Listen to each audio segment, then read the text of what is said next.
Wishing well के पास एक car लेकर आओ अभी। ये कहकर वो फोन कट कर देता है। कॉल कट करके युवराज सुहानी को पास रखे एक बड़े से पत्थर पर बैठा देता है। वो दोनों कार के आने का इंतजार करने लगते हैं। वहां बैठे हुए सुहानी बड़े गौर से विशिंग वेल और उसके आसपास देख रही थी। वैसे तो ये सीन बहुत ही भयानक था, लेकिन युवराज के साथ होने की वजह से सुहानी को डर नहीं लग रहा था। सुहानी, सुहानी, आई एम सॉरी। युवराज के मुंह से 3 मैजिकल वर्ड सुनकर सुहानी चौंक जाती है। वो सवालिया नजरों से युवराज को देखने लगती है। आखिर क्यों मांग रहा है युवराज सुहानी से माफी? और क्या हुआ था निशा के साथ? युवराज के मुंह से सॉरी सुनकर सुहानी उसे सवालिया नजरों से देखने लगती है। उस रात मुझे वार्डन से तुम्हारी कंप्लेन नहीं करनी चाहिए थी। मुझे नहीं पता था कि ये बात इस तरह से फैल जाएगी और तुम्हारे साथ इतना कुछ हो जाएगा। ये कहते हुए युवराज की आंखों में गिल्ट साफ साफ दिखाई दे रहा था। सुहानी युवराज के मुंह से ये सब सुनकर हैरान थी। वो नहीं जानती थी कि युवराज इतनी अच्छी तरह भी बात कर सकता है, क्योंकि उसने ज़्यादातर युवराज को गुस्सा करते हुए या डांटते हुए ही देखा था। युवराज सर सॉरी भी बोलते हैं? जब मैं गलत होता हूँ तो सॉरी कह देता हूँ। इसमें इतना हैरान होने वाली कोई बात नहीं है। सुहानी अब आंखें फाड़कर युवराज को देख रही थी। क्या युवराज सर मेरे मन की बात सुन सकते हैं? तुम्हारी शक्ल पर लिखा है, तुम क्या सोच रही हो? सुहानी फौरन अपना चेहरा दूसरी तरफ कर लेती है। युवराज सर तो बहुत डेंजरस है। सुहानी की ये हरकत देखकर युवराज के चेहरे पर हल्की स्माइल आ जाती है, जिसे वो छुपा लेता है। तभी एक तेज हॉर्न की आवाज़ से उन दोनों का ध्यान टूटता है। पुराने रोड पर युवराज की कार आ गई थी। युवराज एक नज़र कार को देखता है और फिर बिना कुछ कहे सुहानी को अपनी गोद में उठा लेता है। युवराज के अचानक से ऐसा करने पर सुहानी शॉक्ड रह जाती है और नर्वस होकर युवराज की गोद में हड़बड़ाने लगती है। युवराज सुहानी की आंखों में देखता है। रिलैक्स, मैं बस तुम्हें कार तक लेकर जा रहा हूँ। ये सुनकर सुहानी थोड़ा रिलैक्स हो जाती है। फिजिकली तो वो बिल्कुल रिलैक्स नज़र आ रही थी, लेकिन उसके मन में काफ़ी उथल पुथल चल रही थी। सुहानी एक टक बस युवराज को ही देख रही थी। युवराज के इतने करीब होने पर उसके दिल की धड़कन तेज़ होती जा रही थी। युवराज पास से और भी ज़्यादा हैंडसम दिख रहा था। वो अपने चेहरे पर सुहानी की नज़रों को महसूस कर रहा था और ये उसकी बेचैनी को और बढ़ा रही थी। लेकिन युवराज अपनी नज़र सिर्फ रास्ते पर बनाए हुए था। कार के पास पहुंचकर युवराज सुहानी को कार की बैक सीट पर बैठा देता है और खुद उसके पास बैठ जाता है। सिटी हॉस्पिटल चलो। युवराज के कहते ही ड्राइवर कार सिटी हॉस्पिटल की तरफ बढ़ा देता है। वहां से जाते हुए सुहानी जब विशिंग वेल की तरफ देखती है तो उसे फिर से वही लड़की सफ़ेद कपड़े में दिखाई देती है। इस बार सुहानी को उसका चेहरा कुछ कुछ दिखाई दे रहा था। उसे वो लड़की काफ़ी जानी पहचानी सी लग रही थी। ये मुझे इतनी जानी पहचानी सी क्यों लग रही है? ये कौन हो सकती है? लेकिन उसे ठीक से कुछ भी याद नहीं आ रहा था। वहीं पास में बैठे युवराज के दिमाग में इस वक्त बस एक ही सवाल चल रहा था। आखिर निशा उस साय से कैसे बच गई? इससे पहले सुहानी ने जिसे भी अपने सपने में उस लड़की के साथ देखा था वो या तो गायब हो गई थी या फिर उसकी लाश मिली थी। लेकिन निशा के साथ ऐसा नहीं हुआ। फिर कल रात को निशा के साथ हुआ क्या था? ये सवाल बार बार युवराज के दिमाग में चल रहा था। थोड़ी ही देर में वो दोनों हॉस्पिटल पहुंच जाते हैं। युवराज व्हील चेयर मंगाकर सुहानी को उस पर बैठा देता है और फिर उस व्हील चेयर को धकेलते हुए हॉस्पिटल के अंदर चला जाता है। कुछ ही देर में वो दोनों निशा के रूम में पहुंच जाते हैं। रूम के अंदर जाकर वो दोनों देखते हैं कि निशा बेड पर लेटी हुई थी।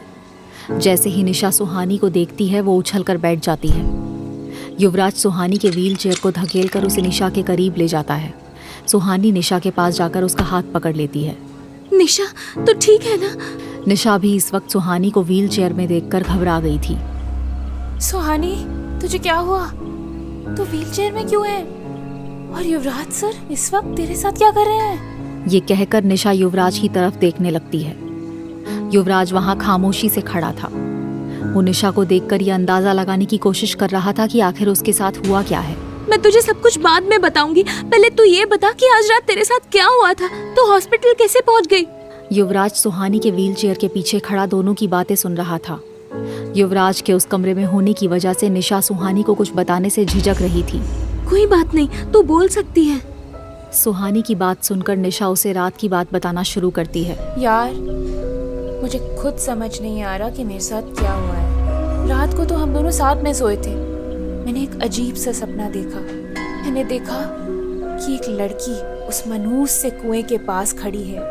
उसने सफ़ेद से कपड़े पहने हुए थे और उसके बिखरे लंबे बाल थे। मुझे उसका चेहरा तो साफ साफ याद नहीं है, लेकिन ऐसा लग रहा था जैसे मैं उसे जानती हूँ।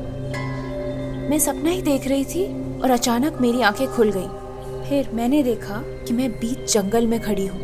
चारों तरफ अंधेरा था और वहाँ एक अजीब सी आवाज़ आ रही थी। वो सीन बहुत ही डरावना था। मैंने जब पीछे मुड़ के देखा तो मेरे सामने वही लड़की खड़ी थी जिसे मैंने सपने में देखा था। मैं तो बहुत डर गई। पता नहीं मैं वहाँ कैसे पहुँच गई। फिर तुम उससे बची कैसे? बता रही हूँ, पूरी बात तो सुनो। निशा की बात सुनकर युवराज खामोश हो जाता है। अंधेरे में मुझे कुछ ठीक से दिख नहीं रहा था। बस उस लड़की के सफ़ेद कपड़े और बिखरे बाल ही दिख रहे थे। उसने मेरी तरफ अपना हाथ बढ़ाया। वो मेरा गला दबाकर मुझे मारना चाहती थी, लेकिन पता नहीं क्यों वो मुझे छू भी नहीं पा रही थी। ये सब देखकर मैं काफ़ी ज़्यादा डर गई थी। शायद मैं डरकर वहीं बेहोश हो गई और जब मेरी आंखें खुली तो यहाँ हॉस्पिटल में थी। लेकिन तुम्हें हॉस्पिटल लेकर कौन आया? पता नहीं यार, मैं भी कब से यही सोच रही हूँ। सुहानी पीछे मुड़कर युवराज की तरफ देखने लगती है। वो अभी भी शांत लग रहा था, लेकिन उसकी आंखों को देखकर सुहानी समझ जाती है कि युवराज परेशान है। युवराज सर, क्या हुआ? मुझे समझ नहीं आ रहा कि निशा उससे बच कैसे गई। निशा भी युवराज की बात सुनकर सोच में पड़ जाती है। हाँ, मैं बच कैसे गई? वैसे मैं बच के बहुत खुश हूँ, लेकिन मुझे ये समझ नहीं आ रहा कि वो मुझे कुछ कर क्यों नहीं पाई। मुझे पता है कि निशा कैसे बच गई। निशा और युवराज सवालिया नजरों से सुहानी को देखने लगते हैं। सुहानी मुस्कुराते हुए निशा के गले में बंधा हुआ लाल धागा बाहर निकाल देती है, जिसमें एक रुद्राक्ष बंधा था। ये देखकर निशा को भी सब कुछ समझ आ जाता है, लेकिन युवराज अब भी कुछ नहीं समझ पा रहा था। वो अब भी कंफ्यूजन के साथ सुहानी को देख रहा था। कुछ दिनों पहले एक अघोरी बाबा ने निशा को ये रुद्राक्ष दिया था। शायद इसी वजह से वो लड़की निशा को छू नहीं पाई। ये जानकर युवराज को भी अब सारी बातें समझ में आ जाती हैं। बस एक बात हमें पता नहीं है। क्या? तुझे इतनी रात को विशिंग वेल से हॉस्पिटल लेकर कौन आया? आमतौर पर रात में पुराने रोड की तरफ कोई भी नहीं जाता। सुहानी का सवाल पूरा होते ही दरवाजे से एक कड़क आवाज़ सुनाई देती है। ये आवाज़ सुनकर निशा, युवराज और सुहानी तीनों दरवाजे की तरफ देखते हैं। दरवाजे के पास एक 26-27 साल का हैंडसम आदमी खड़ा था। 6 फीट हाइट, गोरा रंग और शानदार पर्सनालिटी। वो आदमी हॉस्पिटल के रूम के अंदर आता है और निशा, सुहानी और युवराज की तरफ देखता है। वो तीनों इस वक्त कंफ्यूज थे, लेकिन कंफ्यूजन का भाव सिर्फ निशा और सुहानी के चेहरे पर था। युवराज का चेहरा अभी भी शांत था। उन तीनों को समझ नहीं आ रहा था कि ये आदमी कौन है और इतनी रात को ये विशिंग वेल के पास क्या करने गया था, जहां निशा इसे मिल गई। Good morning everyone. मैं एएसपी अर्नव सिंह। पुराने रोड के सारे केस अब से मैं और मेरी टीम हैंडल करेगी। अर्नव की बात सुनकर उन तीनों की कंफ्यूजन हैरानी में बदल जाती है। एएसपी अर्नव सिंह का नाम सुनते ही सुहानी और निशा हैरानी से उसे देखने लगते हैं। युवराज भी ये सुनकर चौंक जाता है, लेकिन उसके चेहरे पर कोई एक्सप्रेशन नहीं आता। निशा और सुहानी के बाद अर्नव की नज़र युवराज पर जाती है। युवराज को देखते ही उसके चेहरे के एक्सप्रेशंस बदल जाते हैं। अर्नव आगे बढ़कर युवराज के सामने जाता है। वो शक और मुस्कान के मिले जुले एक्सप्रेशन के साथ युवराज को देख रहा था। हेलो मिस्टर युवराज दीवान। तो फाइनली आज आपसे मुलाकात हो ही गई। ये कहकर अर्नव युवराज की तरफ अपना हाथ बढ़ा देता है। युवराज भी अर्नव से हाथ मिलाता है। Hello ASP Singh, welcome to Shimla. Thank you mister Diwan. Arnav और युवराज एक दूसरे को इस तरह से देख रहे थे जैसे वो एक दूसरे के कॉम्पिटिटर हों।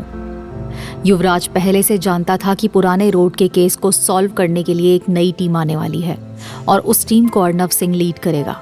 युवराज को पहले से अर्नव के बारे में एक इन्फॉर्मेशन पता थी, लेकिन उसने ये नहीं सोचा था कि उसकी अर्नव से इस तरह मुलाकात होगी। निशा और सुहानी उन दोनों को ही देख रही थी। सुहानी, तूने रामायण देखी है? सुहानी अजीब से एक्सप्रेशन के साथ निशा को देखती है। अरे, ये भरत मिलाप जैसा सीन नहीं लग रहा है? कहीं ये दोनों बिछड़े हुए भाई तो नहीं? ये कहकर निशा धीरे से हंसने लगती है। You need to work on your jokes, Miss. Arnav indirectly Nisha से उसका नाम पूछ रहा था। निशा। निशा को लगा नहीं था कि अर्णव उसका ये जोक सुन लेगा। निशा का घबराया हुआ चेहरा देखकर अर्णव मुस्कुरा देता है। रिलैक्स मिस निशा, मुझे आपसे सिर्फ कुछ सवालों का जवाब चाहिए। आप बस जवाब दे दीजिए और फिर मैं चला जाऊंगा।